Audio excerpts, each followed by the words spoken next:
Seth Rollins is set to challenge Damian Priest for the world title at Money in the Bank. And of course, there's been an interesting stipulation that has been added to the mix for this match, as it is the scenario of if Rollins loses, he can no longer challenge for the world title as long as Priest is champion. But if Priest loses, perhaps the bigger stipulation and the bigger sort of consequence is that he has to leave the Judgment Day. And so that is made for an interesting setup heading into Money in the Bank next weekend because of several reasons.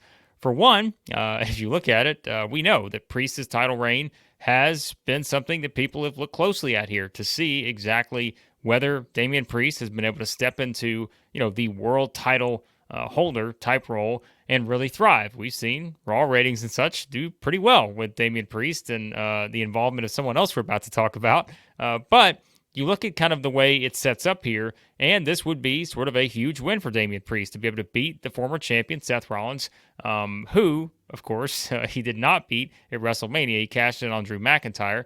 And so it would be something where this would be kind of a signature win for Priest heading into what would then be a match with Gunther at SummerSlam. But there's also the other sort of wild card in this whole mix, and that is Liv Morgan, who has been front and center throughout this entire sort of post Rhea Ripley injury era for the Judgment Day, because she has been on her revenge tour. It started with her winning the championship back, and now that revenge has continued because she is seemingly really trying to separate all the pieces of the Judgment Day and sort of put them back together the way she wants them. And so far, we've seen her do that with several Judgment Day members. Carlito was able to benefit recently from Liv Morgan's involvement in a match, and he mentioned that in a segment backstage. You also just had Finn Balor and JD McDonough win the tag team championships, and now that gives JD his first big, title run on the main roster. Finn Balor gets the championships back after he had held them with Damian Priest. And so now you've got those three, particularly maybe changing their tune a bit on Liv Morgan. Dominik's not quite there yet, but we know Liv is doing everything she can to turn Dominik towards her side, and eventually we seem to think that will likely play out to where it will be Dominik kind of coming around to Liv Morgan, and that sort of playing into where the story goes next, right?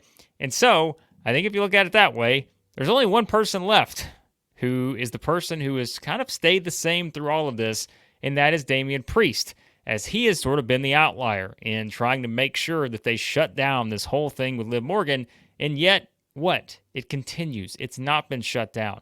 And we know, too, there has been some interesting stuff going on with one Finn Balor, and how Balor has sort of played into the story here, whether it's the key card to the hotel, whether it's somehow Liv mysteriously getting Dominik's number, all of these things. And we've seen, Liv come out from, the locker room, and this was kind of the setting here where Priest talks to Balor after Liv had been in there. He sort of realizes that Liv was in the locker room there, and then Priest talks to Balor, and they seem to be on the same page. But then whenever Priest leaves, we get sort of this mysterious look from Finn Balor.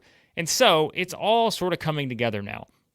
And I think you have that scenario where this tension has been teased for so long between Damian Priest and Finn Balor. Think about how long this has been kind of brewing between these two. I said initially when Priest won the title, I wondered if they would get to that Damian Priest versus Finn Balor match for this world title at some point, given that this has been sort of a quest for Balor for the longest time, right? Think about sort of how many years in the making that it's been that he's wanted to sort of, recapture the world championship that he lost due to injury many years ago. And who did that involve? It involved Seth Rollins. Go back to last year's Money in the Bank, 2023. Balor challenges Rollins for that championship. What happens? Damian Priest is the Money in the Bank holder at that point. And there was sort of that inadvertent scenario where Balor gets distracted by Priest, who seems to be standing up to cash in. But what happens? Rollins takes advantage, beats Balor, and that was the tension that was already brewing between these two all the way back a year ago. And so, is this where Liv Morgan comes into play, to where she has all the ammunition now to be able to push these different Judgment Day members in the direction she wants them to go in? And now that she's helped Balor win the tag team titles, is Liv Morgan in Finn Balor's ear to remind him of what happened a year ago at Money in the Bank? And perhaps that plays into this particular match at this year's Money in the Bank with Seth Rollins, who is kind of the common denominator here, right? Like he is the one involved now in both of these situations. So you know that we talk about Triple H's storytelling and all that kind of stuff. To kind of tie that theme together, what happened a year ago, what could happen this year, we could see that play out, right? But let's say Priest keeps the title after Money in the Bank. Let's say Liv is, not exactly fully realizing her plan just yet. But we've heard time and time again now, and really more recently has been the time that was said more emphatically than ever. Damian Priest himself said that he doesn't need the Judgment Day. The Judgment Day needs him.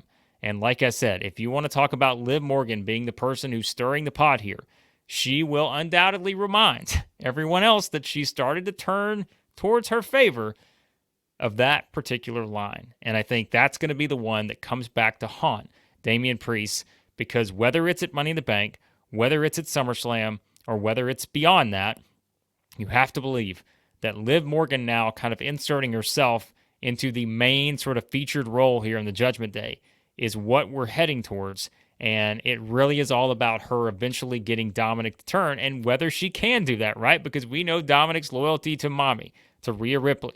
We know that is still there. So can Liv get Dominik to turn? If she can, then she has it all.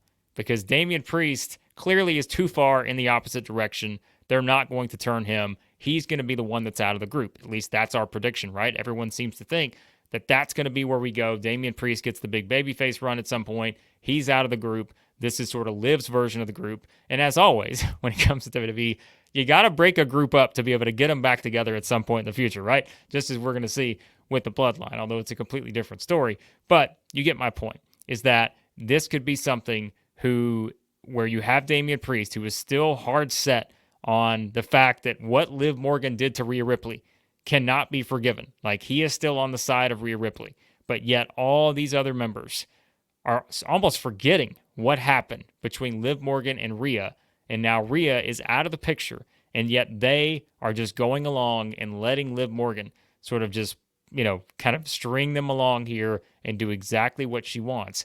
And that ultimately could be what cost Damian Priest everything. And by everything, it could mean the Judgment Day. It could mean the world title. And now we just have to figure out when that's going to play out. And I think this is, again, whether it could be Money in the Bank, you kind of have a situation, I think, where you just look at this and Money in the Bank would seem like the popular thing, but it really comes down to, do you think Seth Rollins comes back immediately here and wins the title?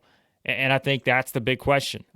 Because if he does, he's not going to win it via just absolute direct interference from Liv Morgan, right? Like, that would not help Rollins in any way, shape, or form if that happens. But there has to be some sort of that advancement with this story and how far maybe Liv Morgan is willing to take this right now versus when maybe the ultimate revenge plan comes together and she does take everything away from Damian Priest and has her sort of new version of the Judgment Day here, where now she is factored into the mix. And then what happens, right? We have to ask the questions, where does Priest go from here?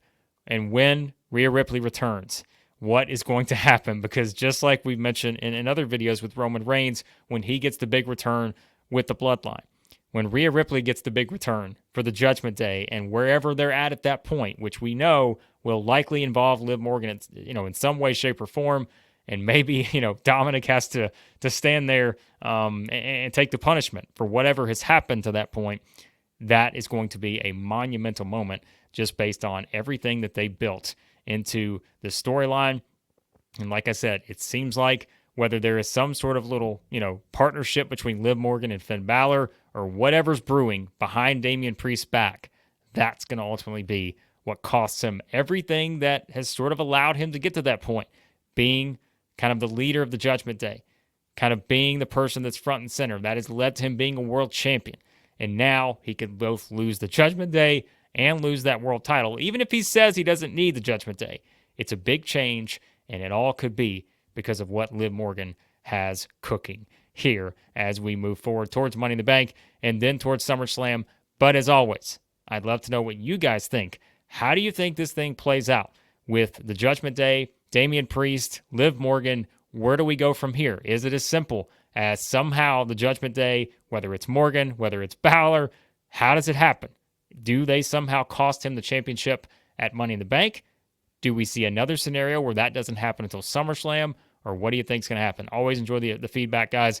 Let me know your thoughts. As always, hit the subscribe button, hit the like button on your way out, and let me know your predictions for what's next with Liv Morgan, Finn Balor, Damian Priest, and the Judgment Day.